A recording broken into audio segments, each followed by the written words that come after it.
డెఫినెట్గా కొన్న భూమి రేటు తగ్గదు, పెరుగుతుందే తప్ప తరగదు. ఎందుకంటే మీరు బాగా చూస్తే తెలంగాణ అండ్ ఏపీ రెండు విడిపోతున్నప్పుడు ఒకవేళ తెలంగాణ ఏర్పడితే అసలు హైదరాబాదులో భూములు ఎవరు కొన్నారని చెప్పేసి ప్రచారం జరిగింది. మరి తెలంగాణ వచ్చిన తర్వాత భూముల రేట్లు తగ్గినాయా పెరిగినాయా? అట్లాగే నోట్ల రద్దు అవుతున్నప్పుడు కూడా ఇంకా నోట్ల రద్దు అయింది కదా, అసలు ఇంకా భూములను ఎవ్వరు కొనరని చెప్పారు. తగ్గిందా పెరిగిందా? ఇంకా కరోనా టైంలో అయితే ఇక బతుకుంటే చాలా అనవసరంగా భూములు కొనడం ఇవన్నీ వేస్ట్ అన్నారు. కరోనా తర్వాత భూమి రేటు తగ్గిందా పెరిగిందా? ఫస్ట్ కరోనా టైంలో హెచ్ఎండే వేలం వేస్తే కోకాపేటలో 63 కోట్లు పర్ ఎకరా పోతే అబ్బా అన్నారు.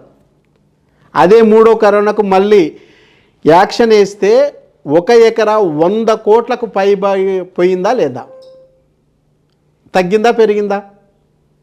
ఎప్పుడైనా ప్రపంచ జనాభా పెరుగుతుంది, పెరుగుతున్న జనాభాకు అనుగుణంగా భూమి పెరగదు, ఇంకా తగ్గుతుంది. ఎందుకంటే సముద్ర మార్గాలు పెరిగితే భూమి తగ్గుతుంది. తగ్గే భూమికి పెరుగుతున్న జనాభాకు డీకోడింగ్ చేస్తే సప్లై అనేది తక్కువవుతుంది.